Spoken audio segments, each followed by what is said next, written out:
Good afternoon, everyone, and welcome to the final round of the 22nd edition of the Vasant Valley debate for the India Today Cup. I'd like to congratulate both teams for making it so far and performing so well. My name is Vedika Bagla, and I'm the chairperson for today's debate.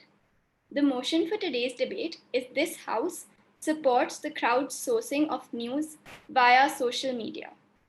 Our adjudicators for today are Apala Mandal, Karima Barry, Neha Satyaprakash, Pritika Datta, and Viren Beruvalage. Apala Mandal is a third-year political science student at the Lady Shri Ram College, Delhi University. She has debated, edged, and scored at college and school tournaments, and has either won or placed in finals of many of them. Her interests include puppies and marks. Karima Barry is a recent English literature graduate from Hindu College, Delhi University. She has debated extensively throughout school and college, winning debate tournaments as well as placing finalist over multiple national debate tournaments. Karima finds comedic potential in our estranged world and is pursuing a career in the same with creating satirical content on her Instagram and YouTube pages. Neha Satyaprakash is a recent economics graduate from Miranda House, Delhi University. She has debated extensively in her undergraduate years, placing as a finalist at parliamentary debate tournaments such as the Indian Women's Debating Championship, CBSPD, DRCPD, as well as consistently ranking among the top 5 speakers over multiple national debate tournaments. In her free time, Neha likes to read anything she can find, no matter if it's Percy Jackson or Piketty. Pritika Datta is a student of political science, a professional educational consultant, decorated debater, and an avid reader. She has a bachelor's degree from the Lady Shri Ram College for Women and recently completed her master's degree at Jawaharlal Nehru University. Over the past 5 years, Pritika has been an invaluable member of the national debating circuit, winning numerous accolades both as a debater and an adjudicator, as well as organizing over 10 inter-varsity tournaments. Pritika specializes in motions about history, feminism, and Indian politics.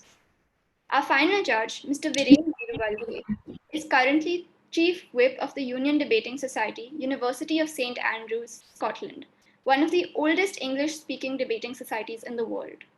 He has represented the University of St. Andrews at the World University Debating Championship and the European Universities Debating Championship.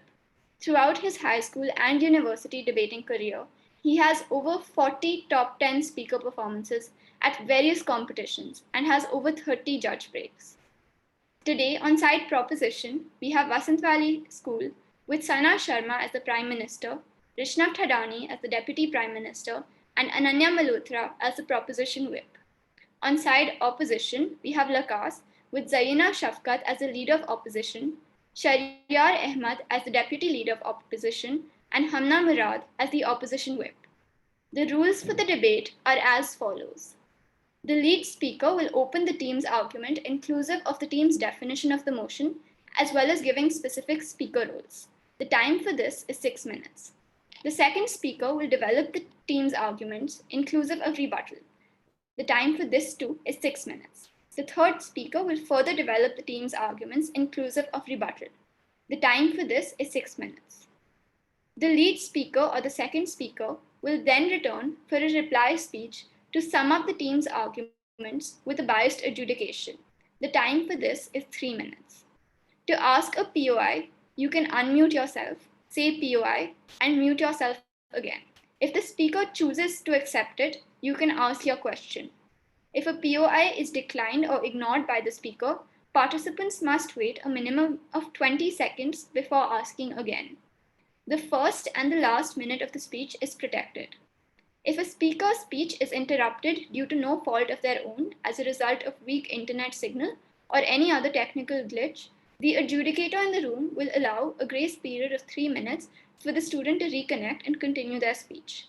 If the student is unable to rejoin within this time period, they have the option of calling their teammate using a phone and delivering their speech on loudspeaker such that the teammate's microphone registers the speech.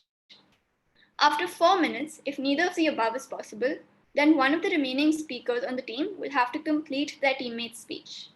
While we will be timing you, unlike previous rounds, we will not be screen sharing a timer. Siddhant will be showing you time cards and the participants can pin his video to keep track of time. Please note that the time cards will display how much time you have remaining. We encourage speakers to keep their own time as well. Without further ado, I would like to now invite the Prime Minister, Sana Sharma, to present her views.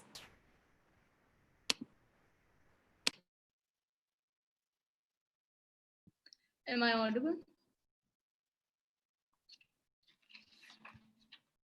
Yeah. Wait, am I audible? Yeah, okay, just give me 1 second. Okay, now just go.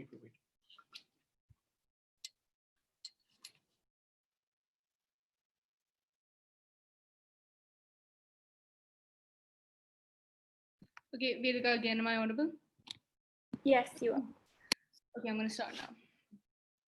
Panel, we don't want to live in a world where our opinions are controlled by a few biased people at the top. Good afternoon, everyone. Today's motion is this House supports the crowdsourcing of news via social media, and as government, we are very proud to propose. Now, before I get into a few fundamental questions and then the argumentation that we've come up with, I'd like to first start with one main clarification. We are not fighting banning main media. We want increased support for crowdsourcing on social media.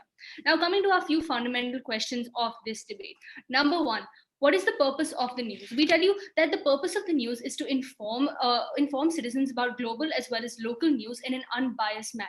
This means the purpose of the news is not to sway opinion in any way, shape, or form. It is to give the facts and let the citizens and their viewers formulate their own opinion. Fundamental question number two.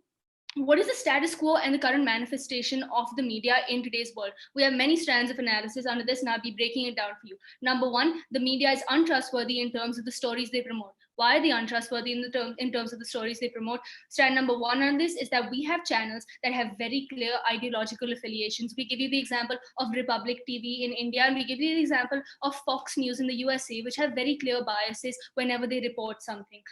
Why do these so we tell you why do these media houses have these ideological affiliations? Number one, owners might have a certain affiliation which kind of impacts whatever these media houses report. Number two, we tell you that the incumbent government might be pressuring and threatening media houses to report things in a certain way. Now, number two, under the current manifestation of the media today, the media in status quo. What does why does the media function? We tell you that the main purpose of the media's functioning today is to increase TRPs, right? We give you the example of like Republic TV in India, which like had a case against them just a week ago about like doctoring their own TRPs at the point that they continue to talk about Sushant Singh Rajput rather than Hathras because that's what's going to get them more TRPs and that's what's going to get them more viewers, right? It's essentially a business now and essentially working for profits. What does this nature of the media mean? It means that they sensationalize news. Under this, we have three strands of analysis. And strand number one, we tell you that they don't cover stories that need to be covered. And this is, again, at the point that Sushant Singh Rajput has more space in the media than no, thank you. Then the Hathras rape case today. We tell you that they also don't cover stories that need to be covered because they're not feasible, right? Because they're not going to get enough attention. We tell you that on side oppositions, on their side, we tell you that even if media houses were credible, we tell you that they won't report these small issues because they're not feasible enough for them. Right? Strand number two, under sensationalization. We tell that often when things are covered, they're only covered to like no thank you in this view that appeals to like the owner's ideological affiliations. So when that's a citizen's only source, they have like the other alternative to get the facts. Strand number three, we tell you that media houses are inherently voyeuristic. They don't cover small accounts within a larger movement. For this, we give you the example of Black Lives Matter in India. We tell you that they covered more violent protests and riots rather than peaceful protests, and we tell you about their biased sample set where they couldn't get sources within the protest, so they talk to police officers inherently. So they talk to police officers who obviously give this like biased account. So now on their side of the house, side opposition has to defend this status quo. Now, number three, but when we talk about crowdsourcing, we tell you that crowdsourcing literally gets accounts of people who were there and in the moment. And why is this advantageous? We tell you that there are four strands of analysis under this. Number one, crowdsourcing allows more attention to local news. In context, we told you that news channels like won't cover these small views, right? We tell that Republic TV won't go and report on some small issue in like a small village in UP because of number one, their financial constraints, and number two, it doesn't reflect on their TRPs as a whole. But we tell you that these villagers can tweet about it and tweet about what's affecting them. Number two, within an issue, they talk about events and accounts that aren't going to be covered, right? How does this affect people? It positively affects people who live in underrepresented areas and who are in unrepresented communities. This includes the slums in India, the ghettos in America, the Islamic communities all over the world where there are forced blackouts by the media, and fourth and most importantly, Kashmir, where the media is still hesitant to go there today.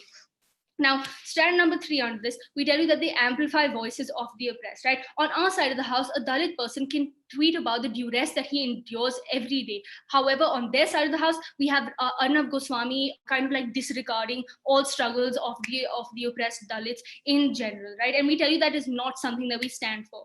Fourth strand on this, we tell you that these crowdsourcing websites are going to be credible. And we tell you that we have two strands of analysis under this. Number one, crowdsourcing websites cannot break the trust of the people because it depends on the support of the people. Strand number two under this is that there's extra scrutiny on crowdsourcing websites because they're obviously reported by people who are by the normal people, right? This means that this gives them more incentive to fact check. And that means that they're going to be inherently more credible. Number four, we're going to talk about social media, and we have two strands of analysis under this. Number one, social media has a lot more reach in general, and more people can speak out on social media. Number two, more people will listen to issues that are brought up on social media. I'll give you an example of just me as a teen. I'm going to spend more time on Instagram than I do watching Arnav Goswami on Republic TV.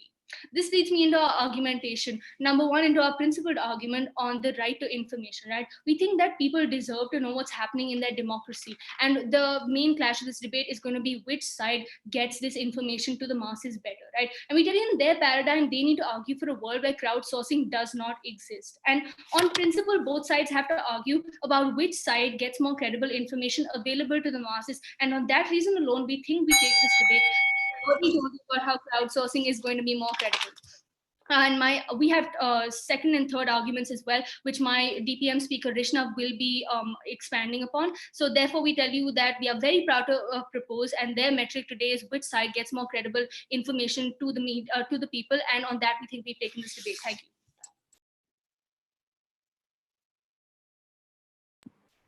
I'd like to thank the Prime Minister for their speech and now invite the Leader of Opposition, Zarina Shafkat, to present her views.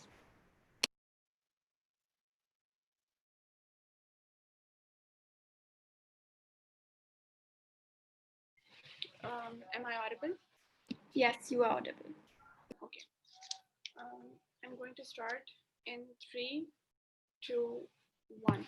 We don't think they can win this debate on the basis of them not even contextualizing this debate as to what crowdsourcing really is. We think they got it wrong. What does crowdsourcing really mean? Crowdsourcing is existing news platforms such as Guardian or CNN going out to social media platforms and getting information from there. What does this information look like? This looks like tweets where they call out for people to reply to their tweets, or things such as opinion polls, things such as votes. So that means that existing news media platforms are going to use social media in order to gain information from their audience on social media.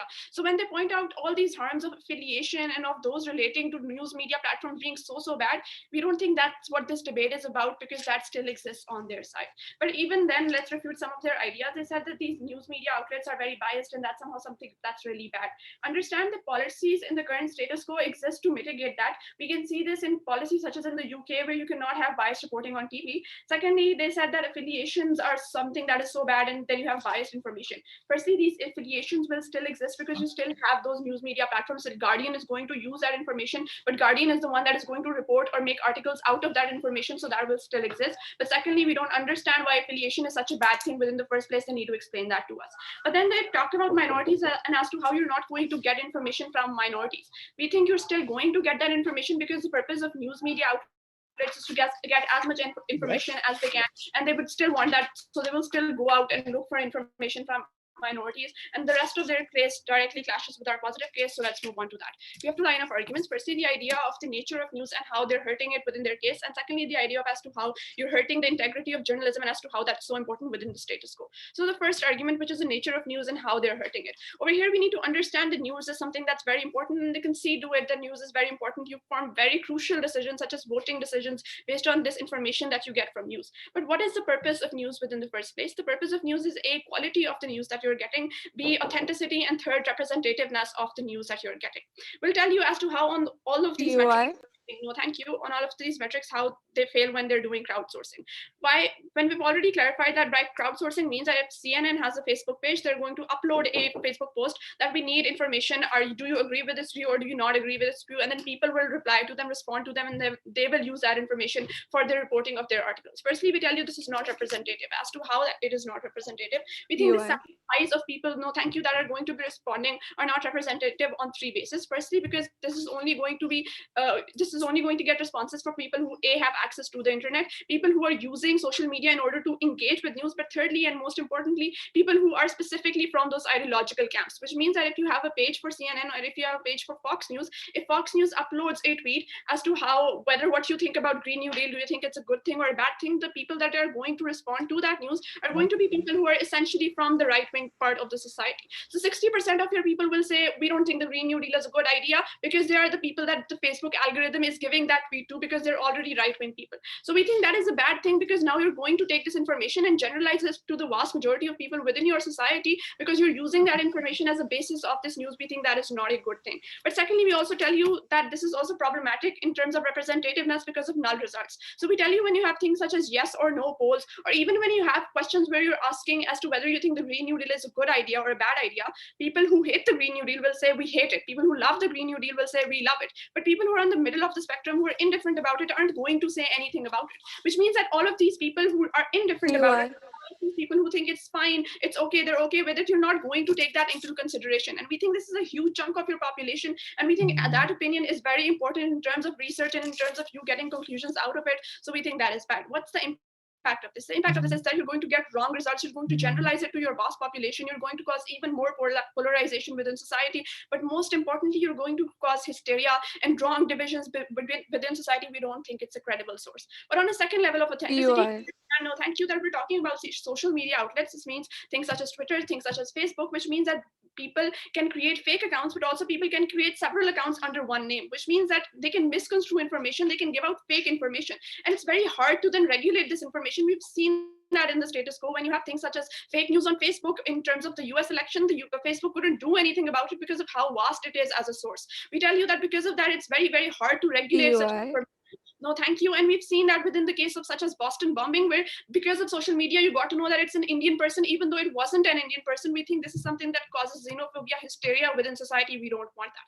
But on the second level idea, which is what is our alternative or the status quo is that you go to these places where these events are happening. You go to research centers and you collaborate with them to get conclusions, to get information, to get good sources. We think no thank you, that is the better way to go about it, because those are controlled environments where you have accurate information. But on the second idea, which is quality of articles, over here, understand that when you have words written in a comment or when you have answers given to a question, you get a very small picture of what this real situation is. In our case, you have in-person interviews. You go to these people, you form a connection with them, you have lead-up questions, you have unstructured interviews where you can have protocols, you can talk about sensitive issues in a more sensitive manner, you can ask more questions, you can lead on to those questions, and that is information that gives you more subjective nuance into the issue. What does that help you with? That helps you with understanding why things is happening, how those things are happening, and you get in-depth analysis on that information, and that is how we increase the quality of the information we're getting. Secondly, our collectors are also specialized, unlike these people on social media. We think that's a good thing. But on the last idea of integrity of journalism, over here, understand that people currently aren't as much going into that profession because of how it's not very high paying. But in our case, when we have, in their case, when you have passionate people, they won't go into this profession anymore because of how they're disincentivized, because you're going to we think it's good to have good journalists, because we live in a polarized society where we need accurate information, we need good information. For all those reasons, because we are the side that upholds authenticity of news, of representation of news, give this debate to Lucas.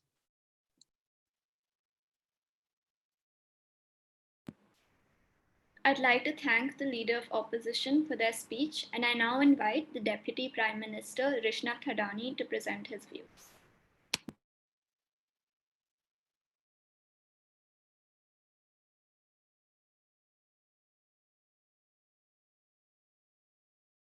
Just give me 10 seconds, please. Sure. Am I clearly audible? Yes, you are audible.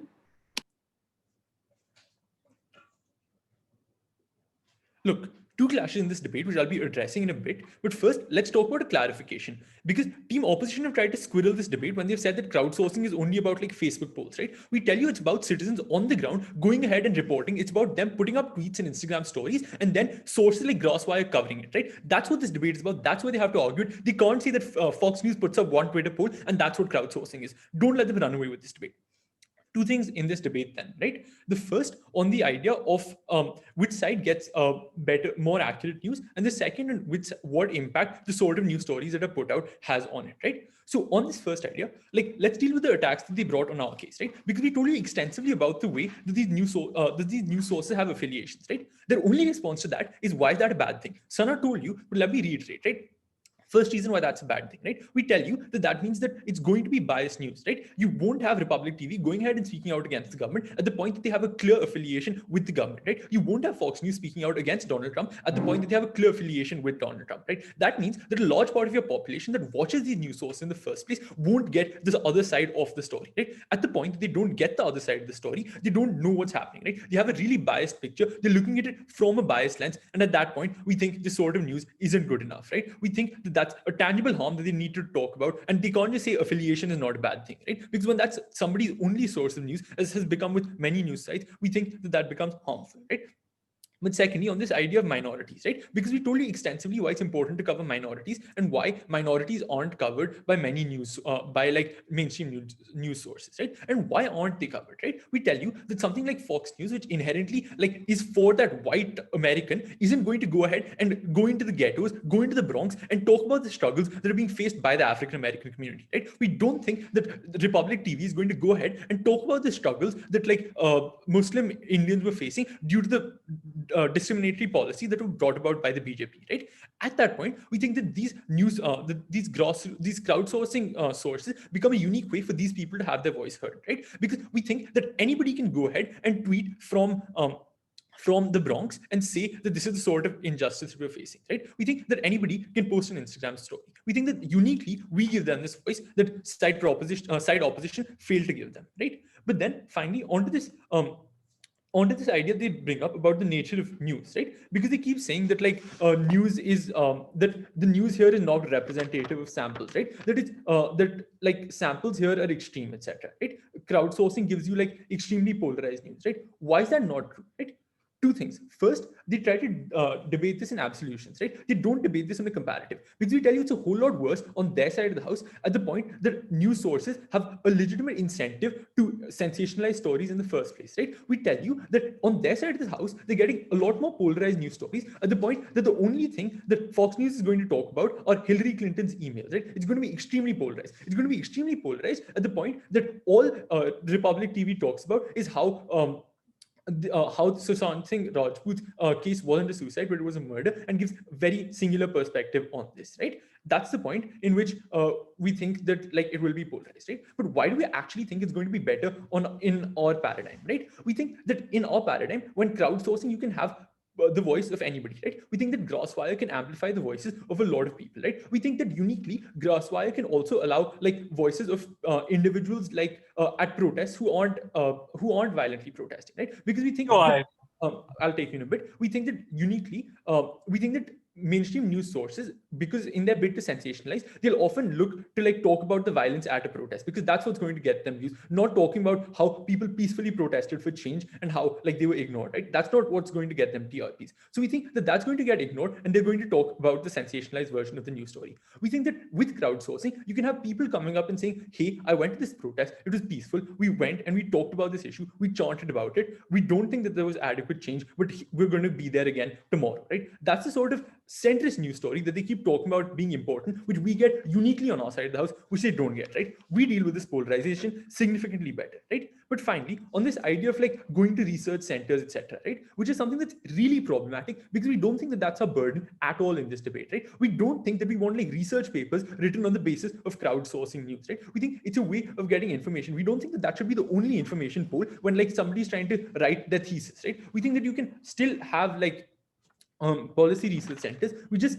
think that as a source of news, they should exist too, right? But before I move on to our constructive case, your POI.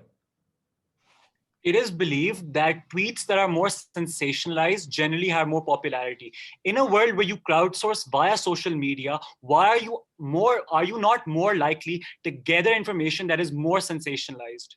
Okay, multiple responses to that, right? Firstly, we think that because there is a lot more people on Twitter or like Instagram, we think that we're likely to get multiple sides of the issue, right? And we think that there are like shades within sensationalization. We don't think that every single opinion on Twitter is going to be that extreme when it's covered by Glassfire, right? But we think it's a whole lot worse in their paradigm when each news story, as each news channel already has an affiliation, already has a story that they're trying to push, right? They lose because they don't debate this in a comparative. They're trying to make it an absolution. That's not a burden here. But finally, on this idea of being susceptible to shutdowns, right? Because we tell you that because of the nature of even in democratic countries, the way in which like governments today are censoring news stories when they're trying to shut down news stories on flimsy grounds such as national security, when they impose like shutdowns where countries where news channels can't report over like large parts of the country, we think that mainstream news can't go there, right? We still think that people can go ahead and tweet about those things. We still think that people can still put up Instagram stories about the things. We think that we uniquely can cover these, right? And specifically, we think that these are the sorts of voices that are likely to be suppressed anyways, right? We think that these are the sorts of voices of the low caste individuals, of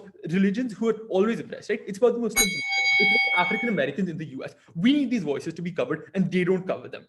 We give people accessibility, we give people access to better news. We take this debate. Very proud to propose.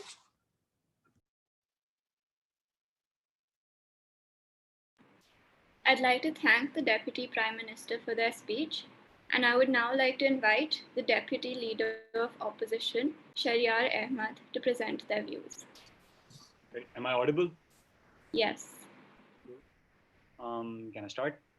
Yes. Okay. I'm going to start in 3, 2, 1. I will be as straightforward and blunt in saying this. Team Proposition's case is inexclusive entirely. Think about what they're saying. That Fox News has affiliations. Well, by crowdsourcing, Fox's affiliation won't go away, guys, because it's a right-wing news organization. It's still going to be a right-wing organization. Similarly, governments impose shutdowns. Yes, they will still impose shutdowns on your side of the house. Look, this is not a debate about whether news should exist on social media or not. We're completely fine with news existing on social media. The debate that proposition has to argue is that crowdsourcing via social media should happen. That is, that news organizations like The Guardian, like CNN, like BBC should extract information from social media. That is the debate that proposition should argue. So don't come over here and tell us we can't make comparatives, given that your entire case is inexclusive to begin with, and you're not changing anything to begin with. That is the first thing I want to say. The second thing I want to say is that they come about first and say, well, we're not going to just be taking news from Facebook or like, or like Reddit, etc. Guys, the motion literally says crowdsourcing via social media. You are going to be taking sources from Twitter, from Facebook, from Reddit. Don't shy away. No, thank you. And the final thing I want to say, the media is not homogenous, guys. If Fox News is not reporting on minorities, which I fundamentally disagree with, CNN does that. There are counter narratives that exist. I do not see how this is an exclusive harm that you can point out on our side of.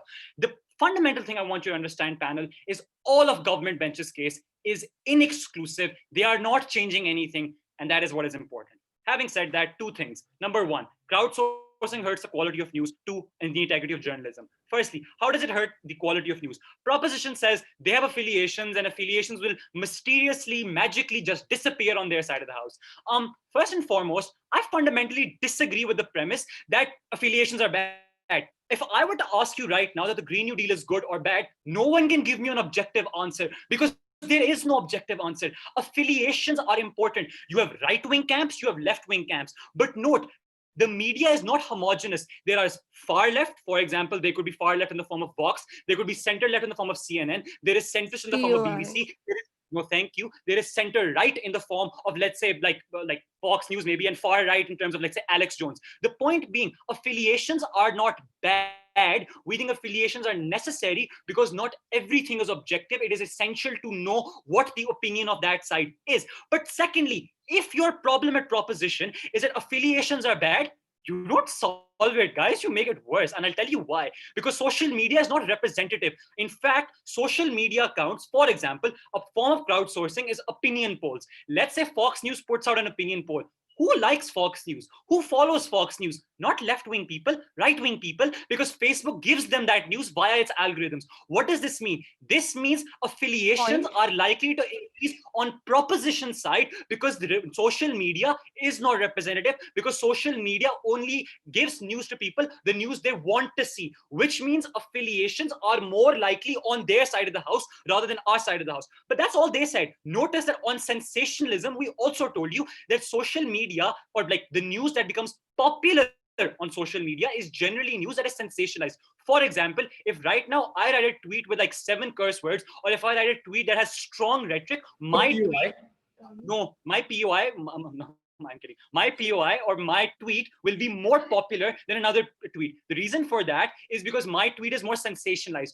This happens, guys, is important because when you do crowdsourcing, that information that may not be authentic but is popular, because popularity does not correlate to authenticity, means that that sort of news becomes more prevalent on proposition side. This means not only do they have more biased news, if that's a problem they wanted to solve, but they also have more sensationalized news. On top of that, they also have more fake news. No, ma'am, they also have more fake news in the form of verification, because on social media, if you're taking news, let's say from social media, you can have fake accounts, you can have deep fakes, you can have all these things, and there is no way to check it.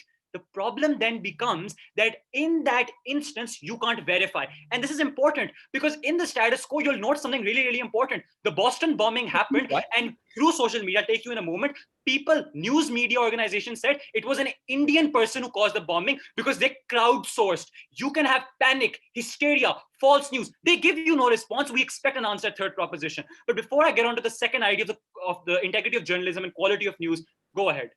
Grosswire uniquely takes crowdsourcing examples from multiple sources, which will reduce the importance of Fox at the point that you have an alternative narrative through crowdsourcing through social media. How do you have that on your side? The crowdsourcing is done by the news organization. If I am Fox News, I crowdsource on my own. I do not see how you can say that Fox News will change because they're the ones crowdsourcing, guys. That's how crowdsourcing works. Anyways, secondly, journalism. They say that minorities, etc., are not reported. We think minorities are better off on our side. And here's why.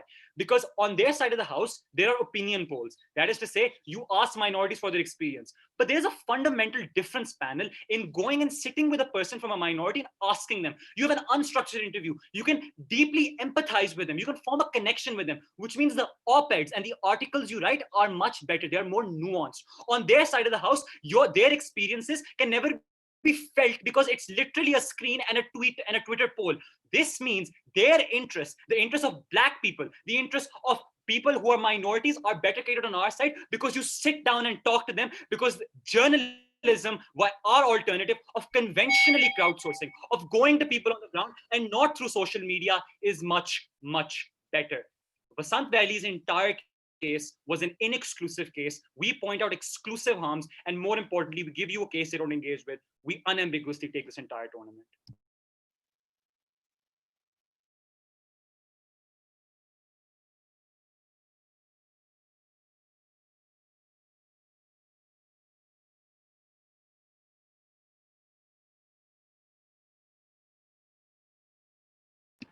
I'd like to thank the speaker for their speech, and I now invite the proposition whip, Ananya Malhotra, to present her views.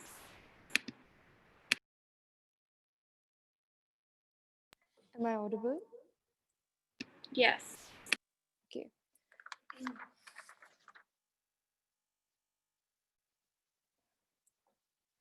Panel, at the point that side opposition believes that representing minorities leads to lower quality news, we tell you that they lose this debate, right? They can't come up here in first speech and emphasize on the fact that we live in a polarized world, but then say that like unbiased news exists. They can't say that they don't have like something against affiliations while still defending the fact that we live in a polarized world. Yes, we agree that news is not homogenous, but the fact that news is polarized into far left and far right is something that we have a problem with as side government today, right? 3 main questions in my speech. 1, on which side is there more credible news? 2nd, on this idea of accessibility. And 3rd, on the idea of impact of the news, right? We tell you that today today, we tell you on the first question, right? We tell you on credible news. Both Sana and Rishna have mentioned quite extensively in their speech that through crowdsourcing, right, we have more opinions. When we have those multiple opinions, we can check for the veracity of that news. More importantly, right, when these crowdsourcing sites like Grasswire are reliant on the support of the people, and at the point that people A are contributing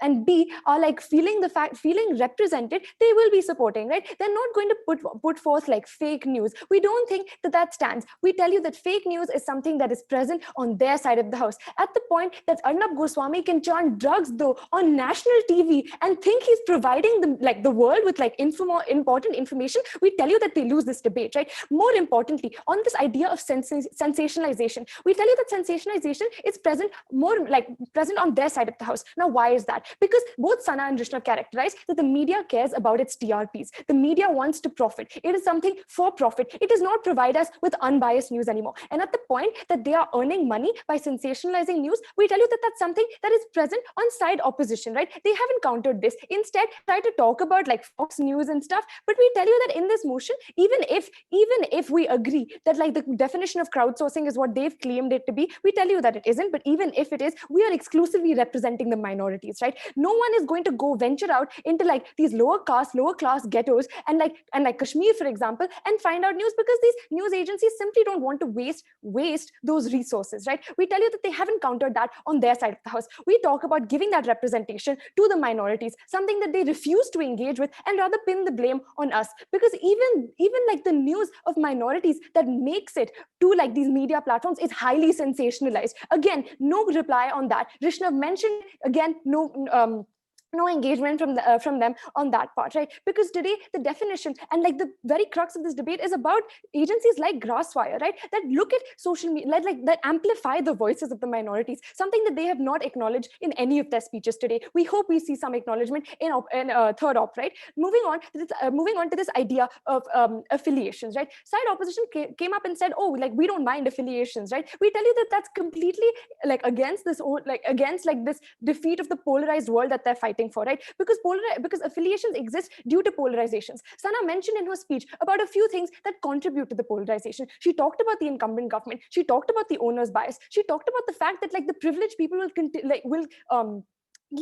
control these institutions, right? No response from them on any of those points. We tell you that today on our side, we're allowing multiple people to have a voice. At the point that we allow these multiple people to have a voice, we're doing some benefit, we're doing some exclusive benefit, something that they have not talked about in any of their speeches today, right? Moving on to this idea of accessibility, right? Sana and Rishna give you 3 strands as to why our side is inherently more accessible. One, the people who actually are on social media are more likely to access news. If I sit and I open Instagram on my phone, I'll actually be able to see the news on my timeline, right? However, that's not the case. Like if I voluntarily sit down and watch Arnab Goswami yell things on TV, right? We tell you that on that way of accessibility, we simply take that idea, right? Secondly, on this idea of like internet being accessible, we tell you that today in today's world, internet is far more accessible than like a news reporter going to like this hidden corner of the world to like report a certain incident. We tell you we win that clash because of the fact that we are allowing different people to have a voice. We are allowing different people to contribute. Again, no constructive rebuttal from them on that point either, right? Now, on this idea of like impact, we tell you that we tell you on our side of the house, we're preventing things like xenophobia, which is something that side opposition clearly seemed to misconstrue, right? We tell you we're actually amplifying the voices of the people who go unheard, right? They haven't talked about any of that. We tell you that today, side opposition simply does not care about minorities. Neither does it care about journalists, and it especially doesn't care about the people that are actually accessing this news, right? They harped on about like journalists not being like passionate enough to get into the job, but we tell you on our side, when we're giving people the opportunity, when we're giving people the platform to speak, people are more likely to actually contribute to the news. They're more likely to get into things like journalism because they're given that opportunity, right? We can't retain like this monopoly over like news reportage in like these few organizations like Republic TV or like Fox News, right? We tell you on our side, we're diversifying, we're expanding like the amount of people that can contribute. Side opposition today is defending that exclusive privilege, which is something that we are inherently against, right? We tell you on our side, we have these multiple sources. We tell you on our side, we have a free flow of information, something that they haven't talked about, right? More importantly, like they concede to the fact that they can still crowdsource news. The debate that they have to debate today is the fact that they want a world without crowdsourcing news. And the point that they agree that we want like a crowdsourced news, or like we even have a crowdsourced news, they lose this debate and we take this debate. We tell you about how we support crowdsourcing, right? In all of our speeches, Rishnav and Sana mentioned that like we want people to have a voice, we want people to amplify, right? They can't come up here and say we want news to have integrity, but then claim that like they don't care about affiliations. We tell you that that simply doesn't stand. Rishnav analyzed it very thoroughly in his speech. No response from them on that. We tell you that at the point that people go unrepresented because of a bias, at the point that people go unrepresented because of an affiliation, the media has not done its job. At the point that people feel wronged by the media, feel wronged by the quote unquote representation offered by the media has not done its job. The media's objective, as pointed out by Sana, is to provide unbiased news. And at the point that they don't do that, we take this debate. Very proud to propose. I'd like to thank the proposition whip for her speech, and I now invite the opposition whip, Hamna Murad, to present their views.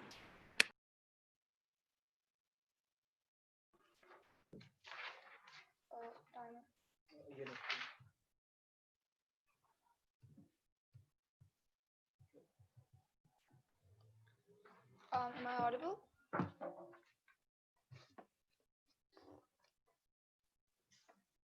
Can you guys hear me?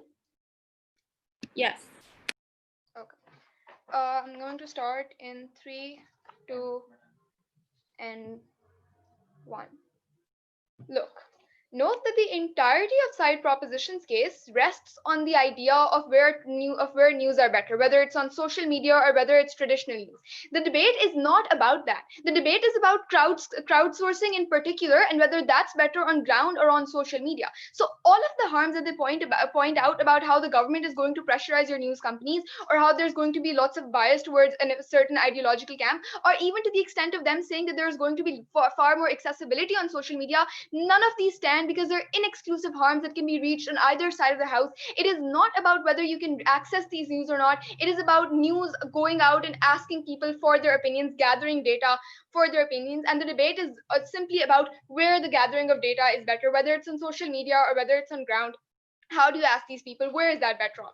And secondly, we tell you that this straw man our case when they tell you that we've been talking about reporting on minority leads to low quality news reporting, etc. That is not what we said. We tell you that if some news medias are not reporting on minorities, there are counter narratives which can exist. Two issues within this debate. Firstly, where is the quality of news better? And secondly, where is the quality of journalism better? And where is that profession likely to be more incentivized for individuals? The first issue, where is the quality of news better? The first tier within this, representation. Where do you get more representation? They talked about how these people are going to have multiple opinions, and all of these people with a varying degree of opinions are going to come and have a voice. We tell you that's simply not true. Because if news medias on all of these news sites have ideological affiliations, what that means is that the audience they're going to specifically be targeting, the way that Instagrams or Facebooks or any of those algorithms work, the audience that they target is also going to be the audience that narrates and that reflects the views that these news sites also have. Because Why? audiences want to see the content that they like. A left-wing person does not want to see right-wing content. It's simple as that. If that means that the only opinion you're getting is of the same ideological camp, that does not diversify your opinions at all. On the other hand, we tell you that opinions are likely to be more varying on our side of the house if you go and actually ask people from varying degrees of houses and go towards them and ask them for their opinions rather than letting only those people come to you that like you. Their idea of bias, etc., and why news channels are biased, and this is significantly decreased in social media. That's not true, because on social media, again, we've told you that people are going to coming about with their own biases, etc. But secondly, we tell you journalists are more trained in anti-bias, saying there is laws against news sites for not publishing content that is too heavily biased for one side, etc. All of these laws and the regulation of these laws means that news sites traditionally, when they're asking these people, are far less likely to be biased than if they're just relying on those individuals to give them the news. Because see, that is what crowdsourcing means. It means that your news, the source of your news, or the source of your reporting is social media, instead of going to the ground, asking real life witnesses, asking real life people, etc. And second idea of where is the quality of this better? Firstly, fake news, etc. we tell you that because social media is now your sole source of reporting, is where journalists are going to go for any information that they need on their articles. This means that we know that social media has a far more incentive to spread fake news, etc., because of the fact that there is like retweets and shares within minutes, with each people weighing in on their own opinions, with exaggeration and sensationalism being the one thing that gets you more retweets, that gets you more share. There's far more incentive for people to exaggerate news and spread that news forward, which means that a lot more people on that news are getting misinformation and then are using those opinions, etc., to for their own opinions. And then if you get those opinions published on your news sites, we tell you that's more damaging, but I will talk about that later as well. And their idea of profit, etc., of why that's so bad. We don't think that's bad. We think profit is a very good thing because we think that it incentivizes news sites to publish as accurate information as they can, to get as much detail into the reporting as they can, which means that on social media, because it's a cheaper alternative for them to take, they're not likely to have that sort of incentive. But your profit over here allows you to get the most accurate sort of information.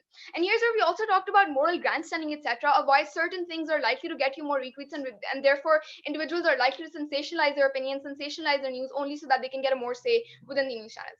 The last idea of verification, something that they never dealt with. We tell you that it's far harder to hold these people or hold these witnesses or anyone that's bringing this news to you accountable, because they could have fake accounts, they could have fake personas, etc., and there's no way for you to check that. There's no way for you to check whether the story is as authentic as you could if you were actually going in place, checking your documents, etc., before you take that story. There's no way for you to check that, which means that there's a lot more incentive for people to just generally give you news. And it's even more damaging if you then, as a reputed news site, etc., publish that news and give your users false information, because note that a lot of people are relying on this information.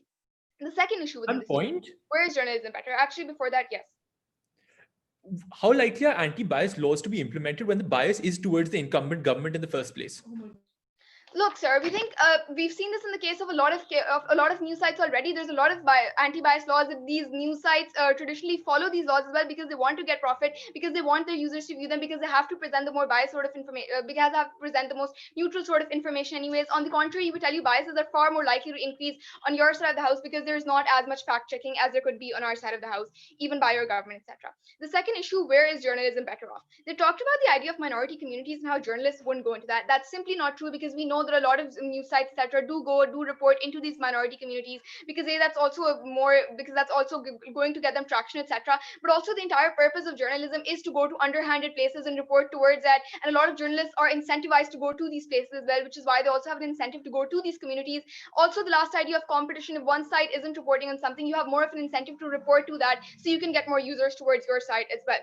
The last idea, we tell you that journalism is the people are going to be disincentivized towards joining the field of journalism on their side of the house, because the entire point of journalism is going towards physical places of these underrepresented places and reporting them. And because you take that incentive away when you make the source of news simply social media, a lot of these people aren't simply passionate about that field anymore. And because we tell you that all of the harms that they've pointed out are inexclusive, and because they're not really debating in the spirit of the motion, give this debate to side opposition.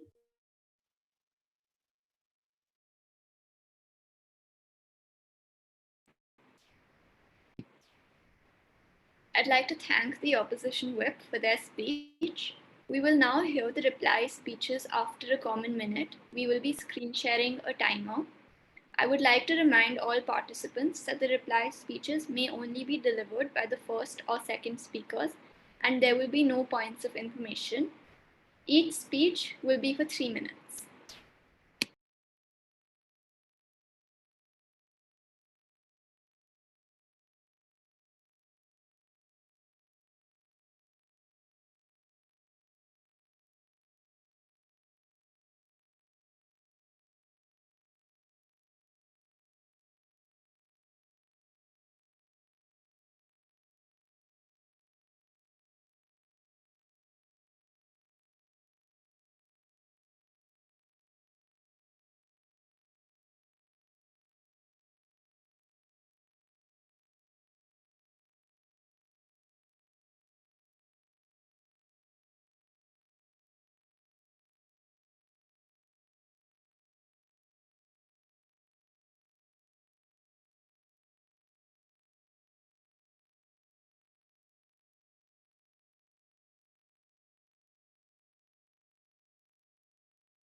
I would now like to invite the reply speaker for side opposition to present their views.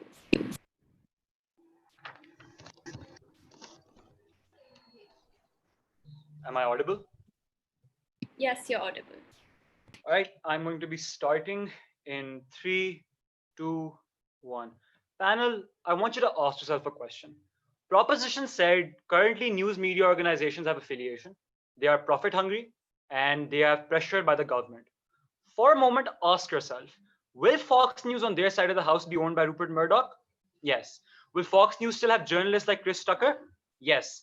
Will Fox News still be profit hungry? Yes. Do all of their harm still stand? Yes. Is Proposition's case inexclusive? Yes. And this was what we told you at opposition. They have got this debate wrong. This is not about where the article is being published. It'll be published on social media on our side of the house as well. This is about where, as a journalist, as an organization, are you extracting your information from? Is it side opposition's world where you go on the ground, or is it side proposition's world where you simply use Twitter, Facebook, and Reddit to get the information? We think the fundamental flaw on proposition is they change absolutely nothing. And this is a question they have not answered. Gov reply, too late. What do I want to talk about in this reply? Firstly, where is news better off? For me, what we get from side proposition is that news media is like affiliation, and that's like bad.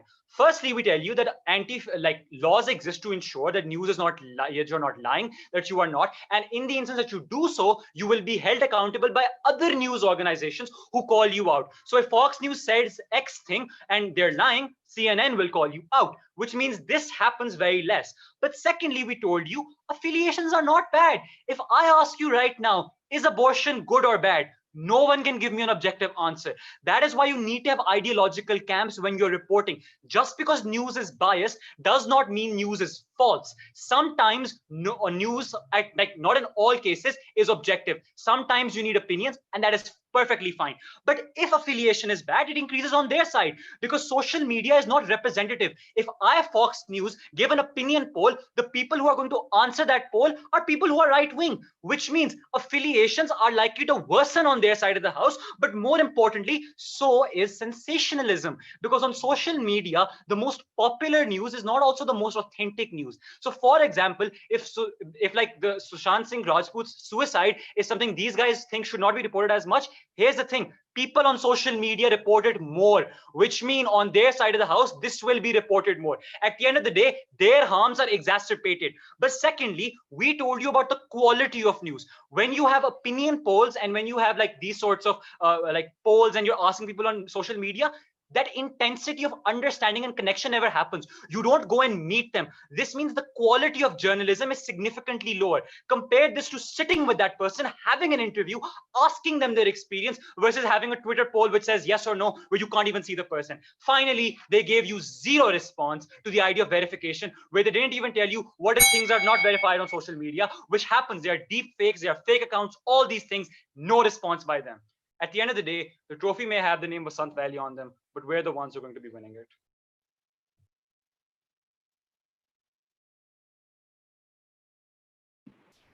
I'd like to thank the opposition reply speaker and now invite the reply speaker for Vasant Valley to present their views. Am I audible? Yes, you're audible.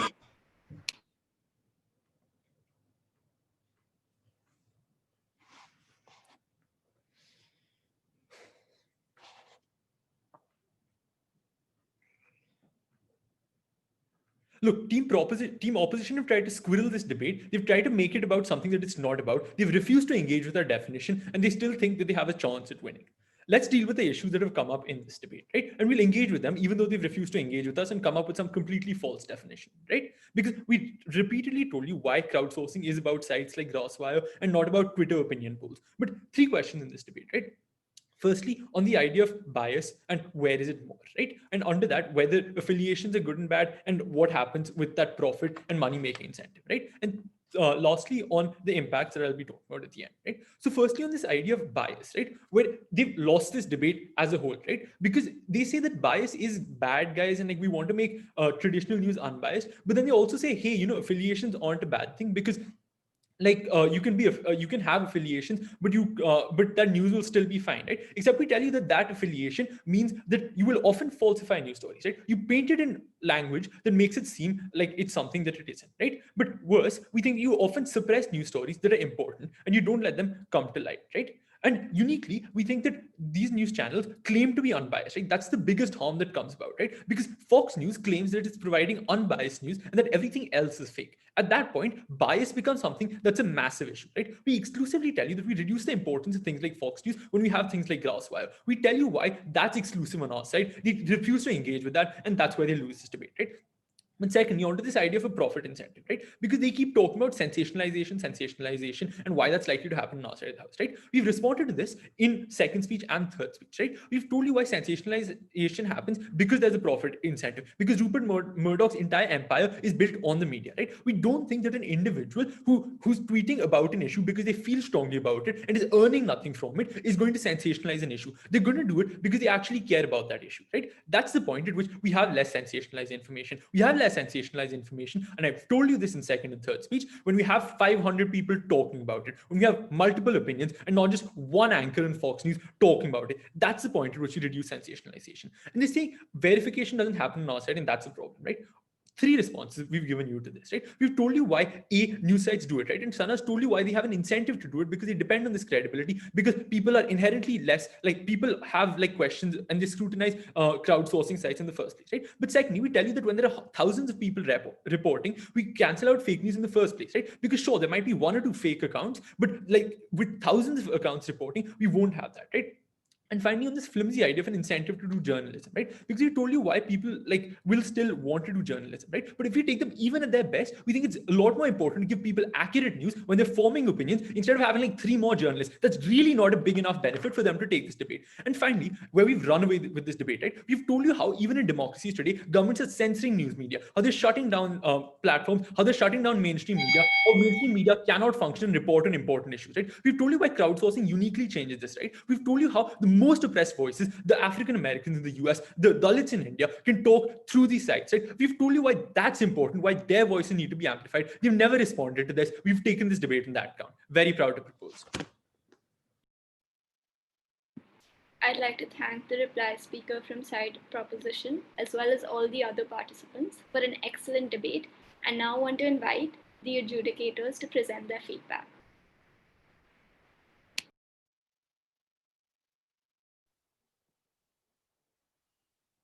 Firstly, I would like to congratulate all 6 speakers for an excellent final. I think I can speak for the audience as well as the rest of the panel. We were thoroughly immersed, perplexed at different points in the course of the debate regarding who we were tending towards.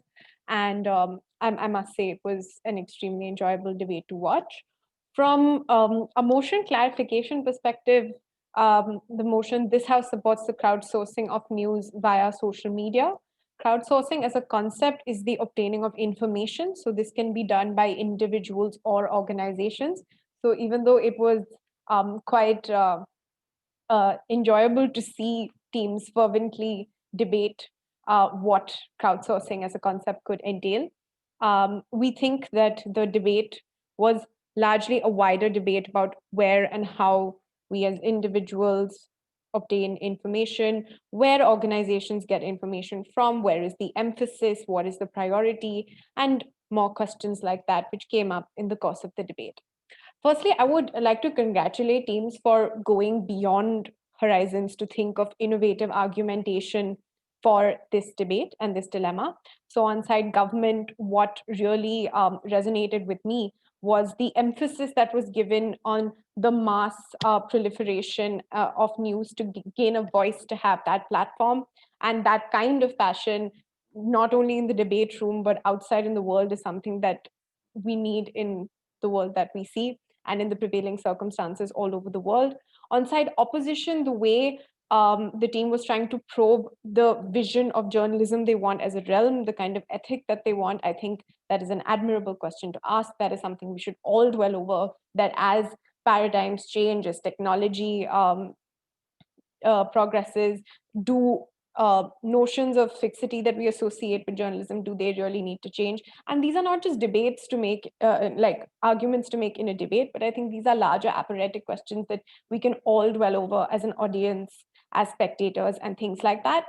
Three issues which did come up in the course of the debate, but perhaps would require a little more engagement, thought, discussion, were and would have made for a deeper and more content-heavy debate, would be firstly the media as a dynamic interface and the citizens' role in it. What that means is that how we understand political association, and does media fall within that? So if we see, and like what is traditionally called a greater politicization of other forms of social life, does this apply to the media? Should this apply to the media? And how do we envisage the role of the citizen within it? So when we see both sides talking about the responsibility of the citizen in whether it's verifying a claim or reporting information or tweeting information, I think we need to think about who we are as citizens in the larger question of media literacy and news consumption today. Secondly, I think an extremely thought-provoking clash was the idea of polarization. Should we be comfortable with it? Should we make our peace with it? Should we be looking for a panacea for it? These are all things that I don't think anyone can give a conclusive answer to. But if there is polarization, is is there an equal footing? Can we see clear hierarchies? If so, how do we get rid of them? Do we simply acknowledge that that there are powers significantly more resourceful than, say, weaker media houses and things like that? So maybe a little bit more preoccupation with what the setup of media houses look like, the multiplicity of them, and how they go about reporting would have been perhaps more enriching towards the debate. The third question that I think we can all spend some time thinking about is the obligation and imperative of journalists. So even when we're talking about the profession or the skill, and whether or not this should be something that extends beyond the conventional profession of journalism, is also a question that I think we can ask, especially in a scenario like this where our entire world is thrown into a state of tumult in general. But the final takeaway that I would just like to highlight from this debate is that while, and I don't know about the spectators, but what I thought we had on our hands was a far more fiery debate than the vice presidential US debate yesterday. So congratulations to teammates, to all the 6 speakers for that. However, I think what we need to take away is that it's different to be passionate about what you're speaking of, but sometimes in the debate room, maybe a small link missing in analysis can cost you the debate. And perhaps maybe that's what happened today. So to both teams, when you're thinking of a case line, make sure that the links that you're trying to prove from point A to point B to point C in an argument are watertight, cohesive, and not something that the other side can quickly come and say, we win because they haven't told us this. Thank you for an extremely wonderful afternoon. It was a pleasure to judge this debate. And now I would like to hand the proceedings back to Vedika to give the vote of thanks while the results are being calculated. Thank you so much.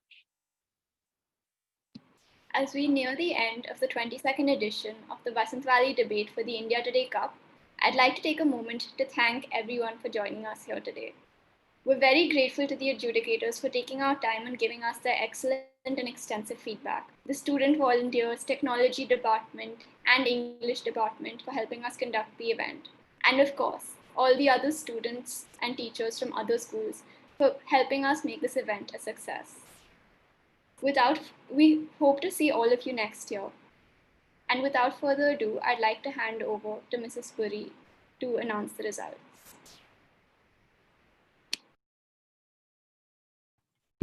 We're just gonna have the result. We're just gonna have the results ready in a few minutes. So please bear with us for about 2-3 minutes as we calculate the results. The adjudicators are just filling in the balance.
The ballots have been filled, and I would now like to invite Mrs. Puri to announce the results.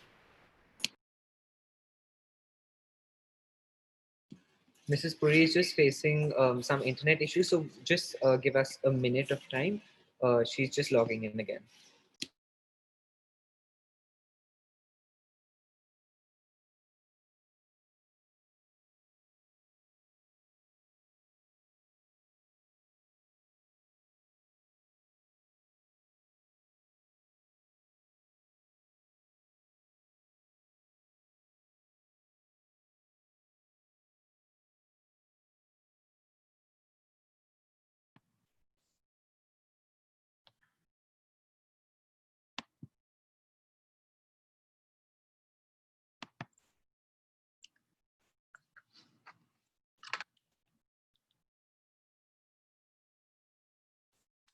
Okay, so much for, can everyone hear me? Yes, we can hear you. Okay, but you can't see me. So much for technology for Mrs. Puri. I don't know what's happened to the my Mac Pro, but good afternoon, everyone. I will just talk and maybe you can listen to it. I am really happy and I'm very proud to be part of the 22nd Vasant Valley debate for the India Today Cup. I also extend my gratitude and appreciation to all the students who have come across the borders and across the country to take part in this. So thank you, all of you. Interestingly, technology has become a blessing in disguise for all of us. In this trying COVID times, it has become a new normal. And you children are doing really well in this. We adults need to learn from you, especially me, as you have seen that the technology failed me, or I failed the technology, that adapting and evolving is the only way forward. So a big congratulations to all of you in Vasant Valley School for organizing such a wonderful event. And I'm very happy to say it went without any glitches except mine. But a big round of applause to all of you. I would also like to thank the judges that from across the country for their time and their constructive feedback. And what would like actually somebody else, maybe Jay, if you have the results, you can read it out and you can show the slides as well, because since I'm not visible and it looks very silly. So Jay, you take over. Is that possible? Or Vedika, you take over? Hello?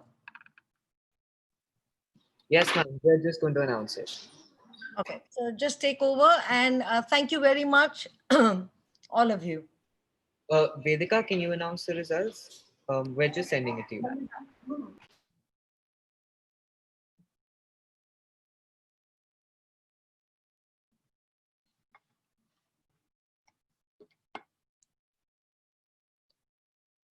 Hello? Yes, ma'am, we can hear you.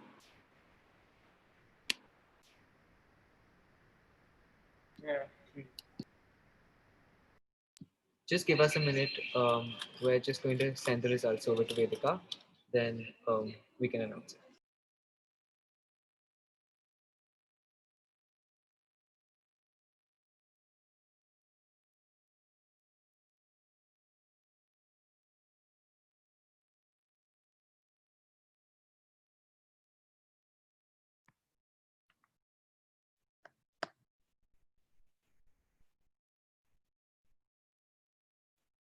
Jay, I've got the results. If you want, I can just announce them.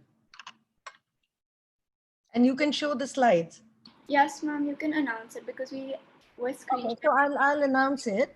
I also want to tell all the participants that their certificates will be mailed to their schools. Now, results of the preliminary round. Highest ranked speaker in the preliminary round is Shahryar Ahmed Fazil from Lahore College of Arts and Science, Lakas. Speaker ranked second in this round is Adir Mathur from Shriram School, Malsari. Speaker ranked third in the preliminary round is Humna Murad from Lahore College of Arts and Science, Lakas. Speakers ranked fifth in the preliminary round. We have a four-way tie in this.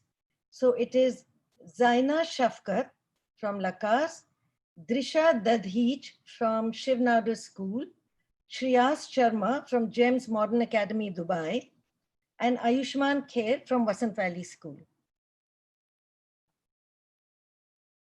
Now, the results of the quarterfinal round. The highest ranked speaker in the quarterfinal round, the final one, is Sana Sharma from Vasant Valley School. Quarterfinal 2, Adir Mathur, the Shriram School, Malsari. And third is a tie between Zaina Shafkat and Shehryar Ahmed Fazil, both from Lahore College of Arts and Science. The fourth is from Hari Shankaran from Malya Aditi International School, Bangalore. Congratulations to all of you. Results of semi-final round. The highest ranked speakers in the semi-final round. The first is a tie between Zaina Shafkat and Shehryar Ahmed Fazil, both from Lakas. The second is also a tie between Ananya Malhotra Vasant Valley School and Adir Mathur from Shri Ram School, Malsari. Congratulations, all of you. Now the results of the final round. Highest ranked speaker final round, Zaina Shafkat from Lakas. Congratulations, Zaina. The speaker ranked second in the final round is Shehryar Ahmed Fazil, again from Lakas. Congratulations. The speaker ranked third in the final round is Rishabh Thadani from Vasant Valley School. Congratulations. And now for the winner of the Vasant Valley School debate for the India Today Cup 2020. It's Lahore College of Arts and Science. Congratulations, congratulations. And the runners-up for the tournament is Vasant Valley School. So congratulations to everyone and a big round of applause. Thank you for organizing a wonderful event. And for the next event, I'm sure I'll be more savvy with the technology. So thank you and bye-bye.